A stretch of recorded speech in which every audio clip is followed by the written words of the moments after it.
Alors, bonjour à tous. Nous sommes revenus une fois de plus pour continuer notre formation ensemble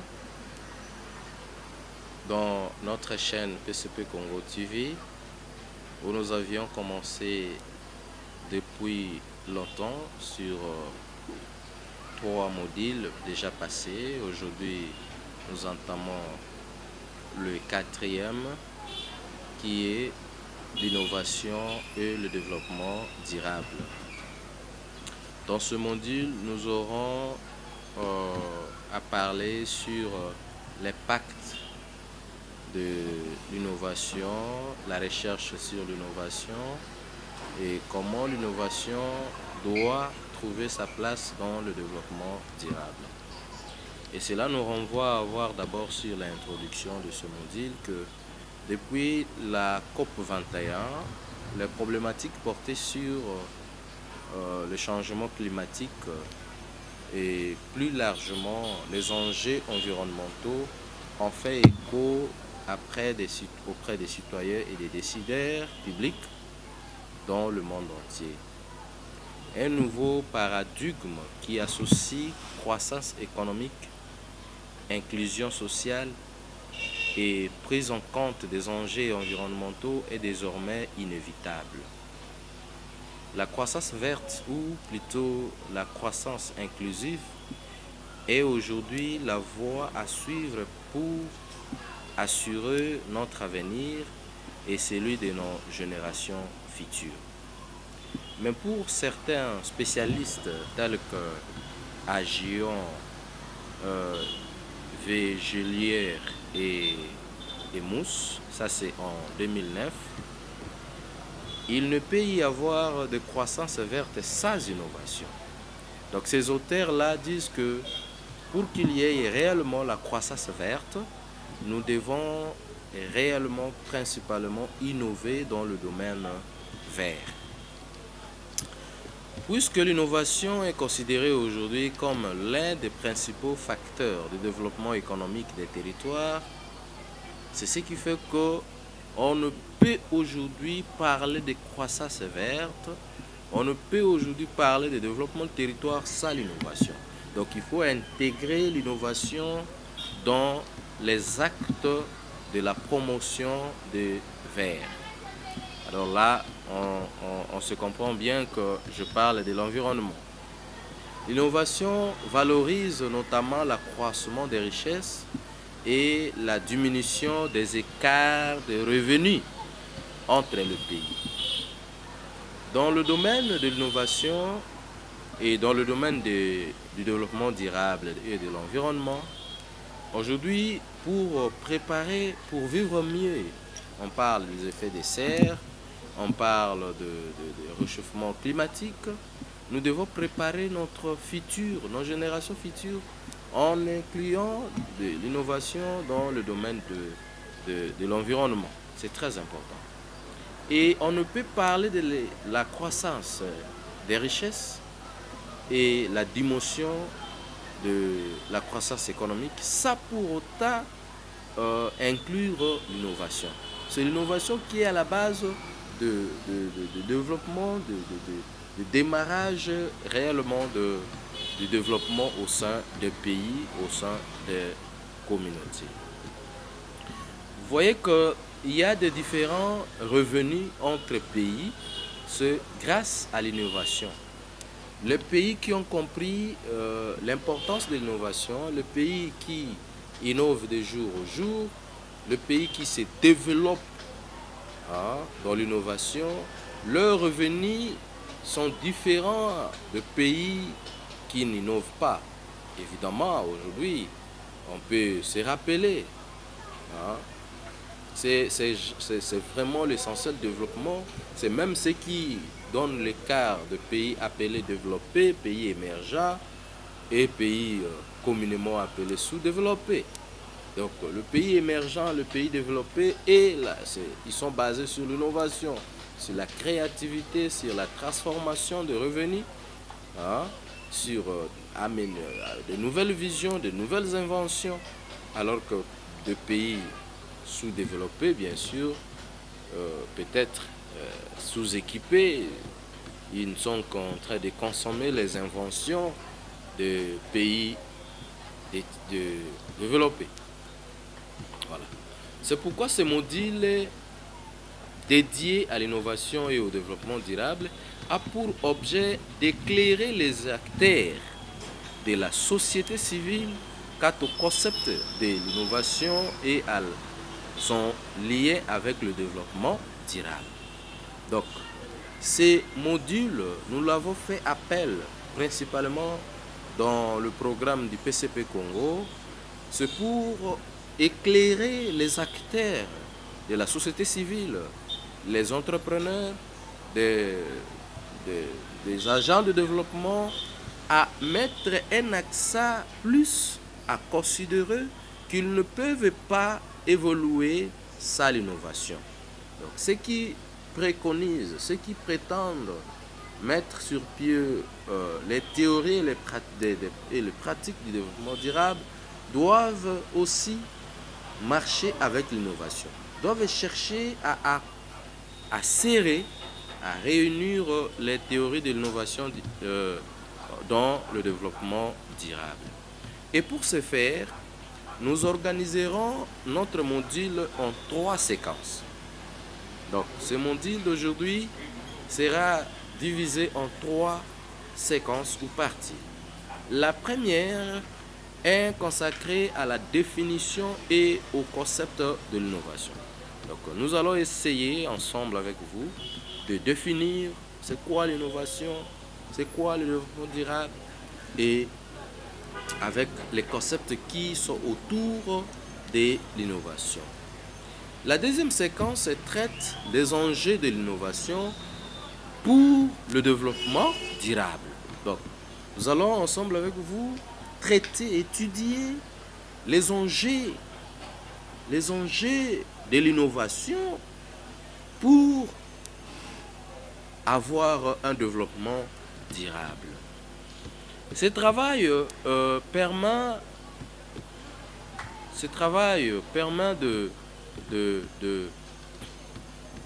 nous permettra maintenant d'avoir un cadre, réunir les enjeux, surtout ce qu'on appelle les OD2, notamment dans le cadre du mécanisme de facilitation de la technologie, lancé en 2015 lors du sommet des Nations Unies sur le développement durable. C'est très important. Nous présenterons également un exemple de bonnes pratiques en matière de l'innovation durable, toujours dans cette deuxième séquence. La troisième séquence aborde le concept des systèmes de l'innovation dans le monde, voyez-vous, c'est-à-dire dans le cadre de la gestion d'un projet durable dans le monde. Plus précisément, nous verrons dans quelle mesure l'innovation ne constitue pas un phénomène isolé. Elle implique enfin une réflexion intégrée en termes de système qui fait intervenir un ensemble d'acteurs dont les interactions sont indispensables pour faire mûrir et émerger un projet durable et innovant. Au final, ce modèle permettra aux personnes l'ayant suivi d'avoir une vision suffisamment claire des contours et enjeux de l'innovation pour le développement durable. Voilà l'essentiel de ce module. C'est le souci, la finalité de cette formation basée sur l'innovation et le développement durable. Sans plus tarder, nous abordons notre premier chapitre ou la première séquence qui est le concept de l'innovation. Cette séquence est consacrée à la définition et au concept d'innovation essentiellement. Il est vrai que l'innovation est aujourd'hui un thème très à la mode. Aujourd'hui, on parle d'innovation partout, un projet innovant, une décision innovante, toujours des visions innovantes, donc des discours innovants, et innovateur. Vous voyez, donc aujourd'hui, l'innovation est réellement à la mode, tellement employée dans divers domaines tels que l'éducation, les arts et encore l'industrie des pointes, qu'il en devient parfois confus, très confus aussi. Aujourd'hui, on confond aussi l'innovation, on dit n'importe quoi dans l'innovation. Or, la question de la définition de l'innovation et de ses contours est un enjeu essentiel, surtout lorsque l'on souhaite évaluer et mesurer les dynamiques d'innovation au niveau des entreprises ou à l'échelle des territoires. C'est très important. C'est très important. Même si aujourd'hui l'innovation est à la mode et qu'on parle d'innovation partout dans plusieurs domaines, des arts, de l'éducation, de santé, des projets, de l'industrie des pointes, mais l'essentiel c'est de voir, on souhaite une évaluation et mesurer les dynamiques d'innovation au niveau des entreprises ou à l'échelle des territoires. C'est très important. C'est pourquoi, dans le cadre de cette séquence, nous tâcherons, dans le premier temps, de revenir sur la principale définition de l'innovation habituellement utilisée, qui permet de mesurer les dynamiques de l'innovation. Dans un deuxième temps, nous présenterons les indicateurs permettant de mesurer l'innovation et cela nous permettra ainsi d'analyser les principales tendances très importantes. Aujourd'hui, lorsqu'on dit de mesurer les tendances d'innovation, c'est-à-dire on va voir quel continent qui innove plus que l'autre, quel pays qui innove plus que l'autre, quel territoire, quelle province, quelle communauté qui est dans l'innovation au-delà des autres. C'est important. Et nous terminerons cette séquence par une présentation des principaux facteurs qui permettent d'appliquer ces tendances. Donc, c'est à la fin de cette séquence que nous allons vous présenter les principaux acteurs qui permettent d'appliquer, vous voyez, cette tendance. Définition de l'innovation, c'est le point 1. Il est vrai, il existe plusieurs manières de définir l'innovation. Beaucoup définissent l'innovation, voilà. Chaque chercheur peut en définir. Mais c'est celle qu'on donne le manuel d'Oslo, là où nous sommes tous fondés. Lorsqu'on définit l'innovation et qu'on ne cite pas le manuel d'Oslo, ça, on ne peut pas, que l'on utilise habituellement et qui permet d'élaborer les indicateurs de mesure de l'innovation. Dans ce cadre, l'innovation se définit comme la mise en œuvre d'un produit.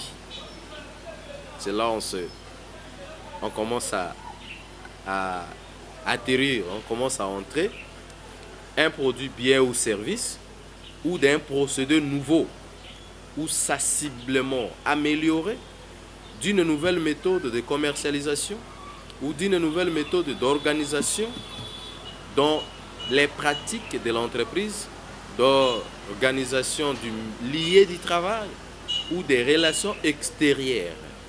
Ça, vous allez trouver en 2005. C'est OCDE, vous allez trouver cette définition. J'aimerais très bien qu'on puisse avoir beaucoup plus de précision et d'analyse sur cette définition. Cette définition, moi je l'appelle, ça touche dans plusieurs domaines de la vie. On dit, c'est la mise en œuvre d'un produit. Lorsqu'on parle de la mise en œuvre d'un produit, c'est-à-dire quelque part, il y a eu une production, il y a eu un travail, il y a eu des machines, il y a eu une invention, il y a eu une conception qui était concentrée pour faire prévaloir, pour faire naître ce produit nouveau sur le marché, par exemple. Et souvent, nous qui sommes dans le domaine des affaires et entrepreneuriat, c'est très important. C'est l'essentiel que nous avons fait appel à ces modules aux entrepreneurs que nous formons. C'est-à-dire au sein de leur organisation, au sein de leurs entreprises, il faut chercher le produit innovant. Il faut amener l'innovation.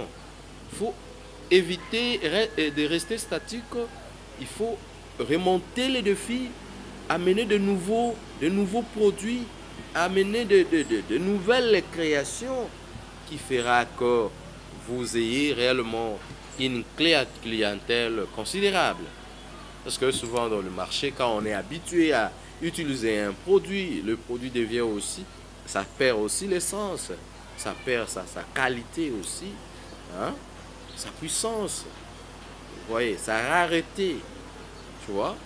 Alors quand vous amenez un produit nouveau, bien ou service, là aussi, dans le cadre des affaires, vous pouvez amener un bien nouveau. Vous regardez un coin, vous regardez une ville, vous avez dit dans cette ville ou dans cette province, il n'y a pas vraiment, même un guest house, il n'y a pas un hôtel de luxe, il n'y a pas quelque chose de bon, de nouveau. Je peux amener ça. Voyez-vous, il n'y a pas un jardin d'enfants, il n'y a pas un site touristique, voyez, il n'y a pas un restaurant VIP, j'amène ça. Vous amenez, c'est ça dans le cadre du domaine des affaires. Donc, il faut toujours amener, et c'est comme ça que vous avez innové. C'est comme ça qu'on va parler de l'innovation. Vous voyez? Et des services aussi autant. Donc ça dépend du produit, ça dépend de la manière dont vous voulez offrir à la société ce dont vous avez conçu à l'interne. Parce que l'innovation, souvent, c'est le fruit d'une conception, c'est le fruit d'un travail acharnant, un travail ardu, d'un travail bien concentré que vous allez mettre, comme en Europe, en Chine et ailleurs. On invente des choses, on ne peut pas inventer une machine au vie et au su de tout le monde. Donc, on travaille toujours à la coulisse, on travaille toujours dans la catimini, enfin, exploser. Lorsqu'on va exploser son produit, son service, c'est un produit, c'est innovant. Oh non, ça c'est beau, c'est vraiment, c'est ce qui n'existait pas. Tu vois? Donc c'est ça un peu le sens. Donc peu importe le domaine d'action que vous êtes, ayez le courage de commencer à innover, commencer à changer, commencer à penser nouveau et à produire nouveau. C'est important. L'innovation est habituellement perçue comme un processus linéaire dans lequel le processus, bien sûr, la recherche-développement, R&D, occupe une place importante. Voilà. Je vous ai dit précédemment que pour produire, montrer un produit nouveau, il faut d'abord un travail à l'interne. C'est-à-dire, ce travail à l'interne, ce sont des recherches, par exemple. Donc, l'innovation marche avec la recherche et le développement. Vous progressez dans la recherche, vous allez découvrir un produit, vous allez découvrir un service, un procédé nouveau. Et lorsque vous allez présenter dans la contrée, dans la société, ça produit le développement. Ça produit le développement. Et c'est comme ça qu'on parle de R&D. Donc, la recherche et le développement occupent une place importante au sein de l'innovation. C'est très important. La recherche scientifique favorise le développement de nouvelles technologies, par exemple, qui font ensuite l'objet d'un typotage pour en fait être commercialisées.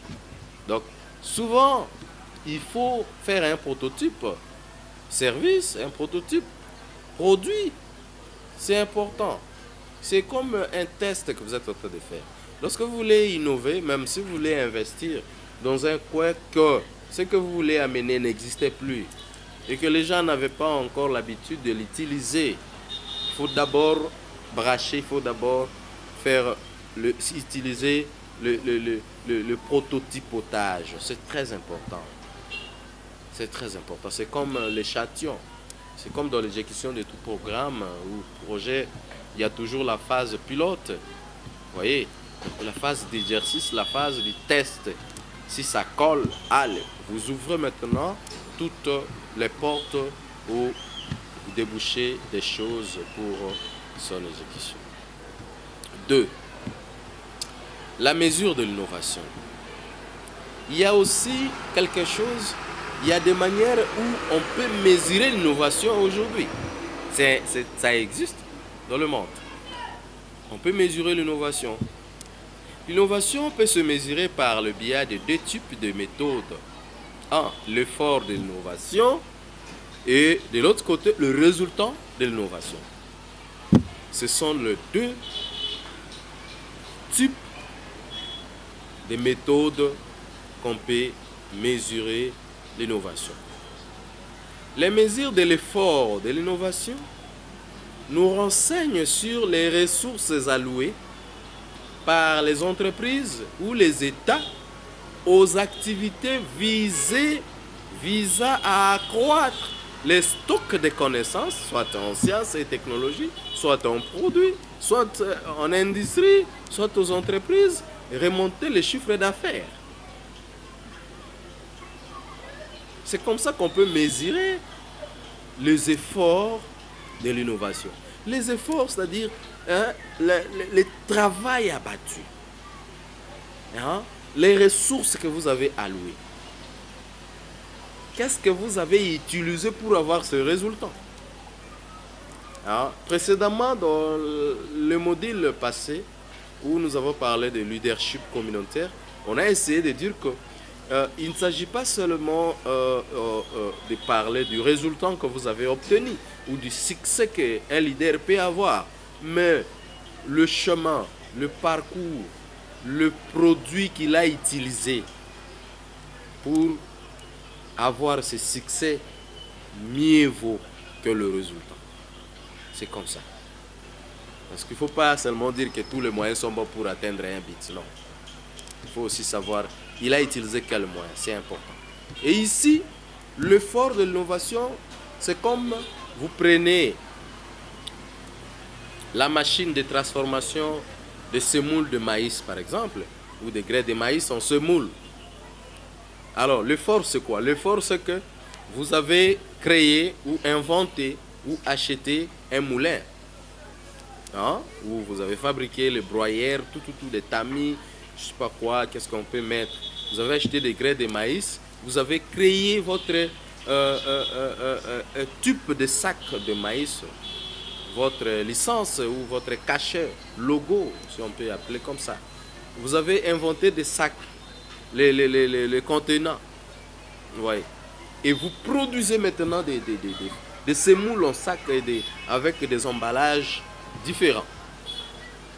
Donc, tous ces matériels que vous avez utilisés pour avoir un résultat, c'est ça l'effort de l'innovation. Et le fruit de l'innovation dépend de l'effort de l'innovation. Avez-vous mené quel type d'effort pour avoir quel fruit? Il y a certains leaders ou certaines personnes qui visent que le résultat, mais ils ne tiennent pas compte de ce qu'ils ont utilisé pour avoir le résultat. Ils ont peut-être moins utilisé les ressources et ils veulent avoir un grand résultat. Non, c'est paradoxe. C'est paradoxal. L'innovation comprenne donc 1. Les dépenses. Voilà, je parlais. Les dépenses de réel et développement, l'état de travail alloué aux activités d'innovation, le nombre de chercheurs au sein de l'entreprise, où je peux parler communément, le nombre de entrepreneurs ou des employés au sein de votre entreprise. Je venais de donner cet exemple. C'est un exemple typique qui peut beaucoup faciliter la compréhension. Et le résultat de l'innovation peut de son côté être approximé par les dépôts de brevets ou les remises de brevets. C'est comme ça.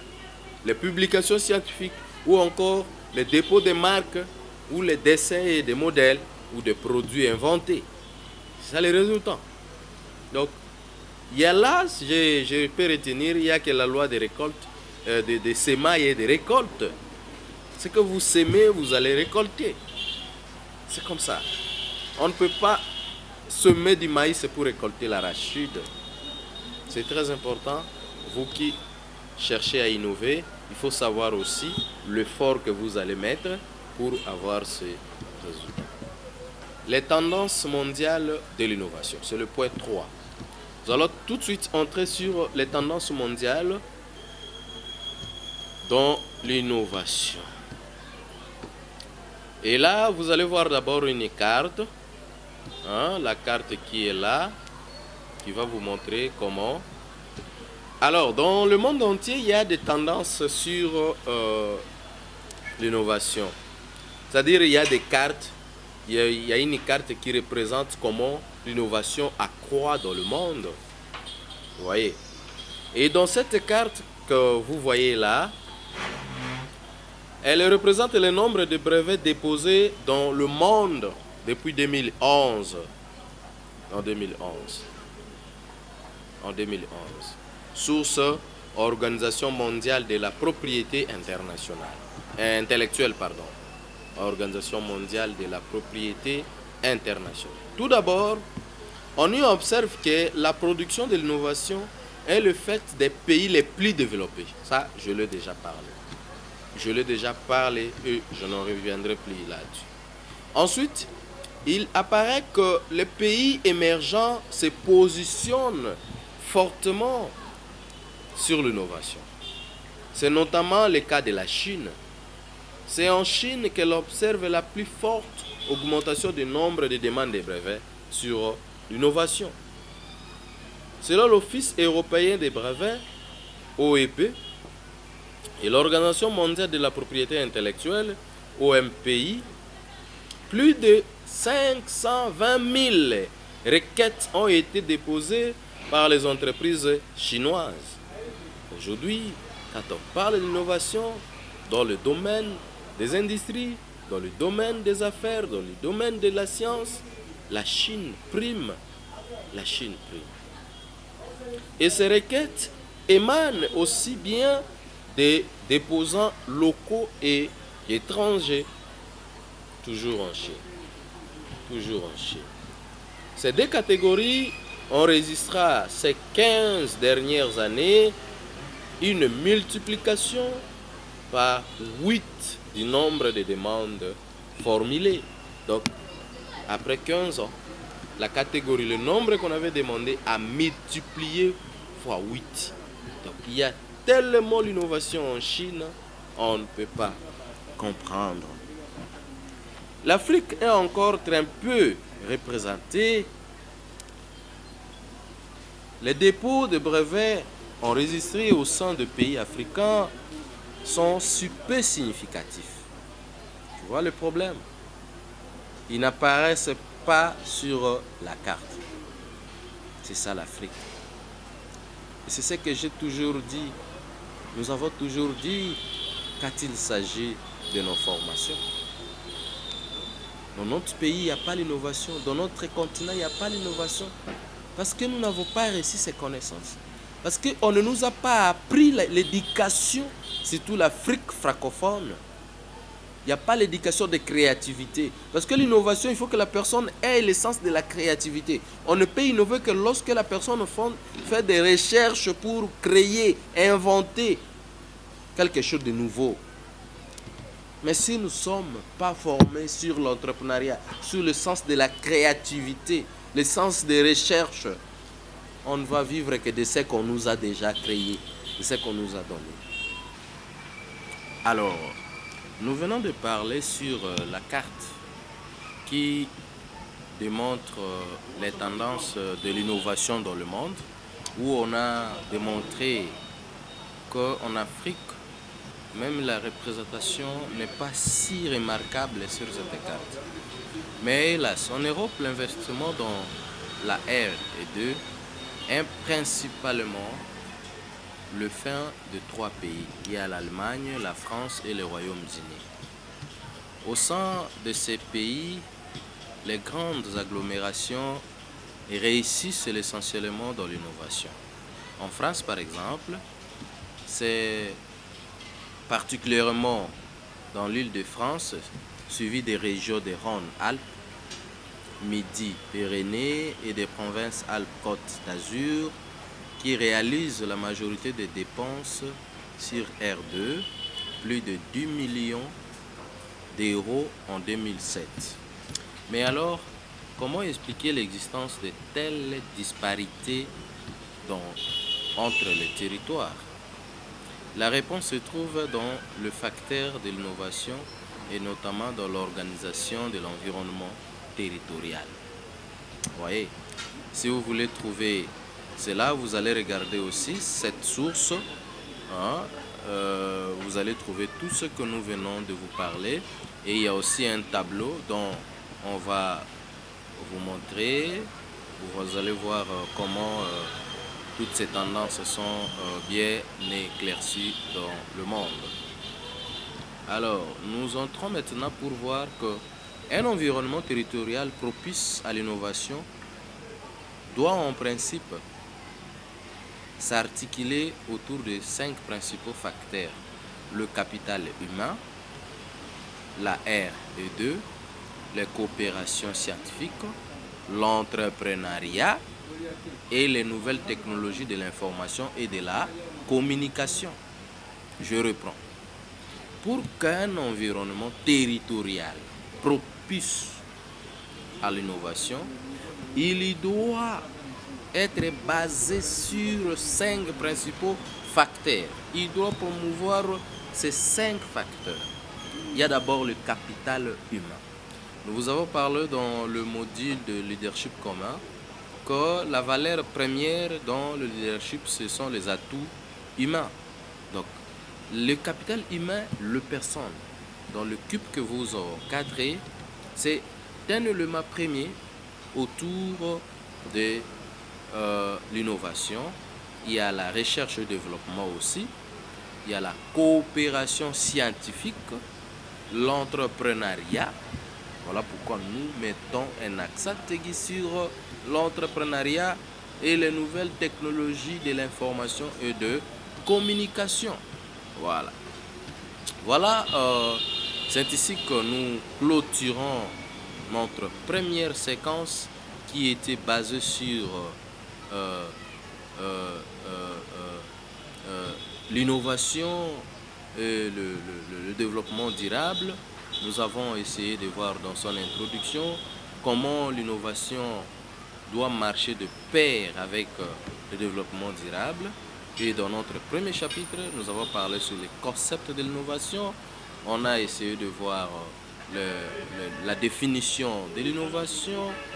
Nous avons parlé sur la mesure de l'innovation. Il faut mesurer l'innovation par rapport aux efforts et aux résultats des innovateurs ou des acteurs.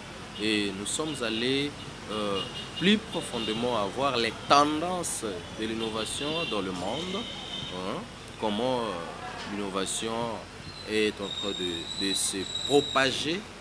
Et plus l'accent est mis, nous avons remarqué que ce sont les pays émergents qui évoluent plus dans l'innovation qu'en Afrique principalement.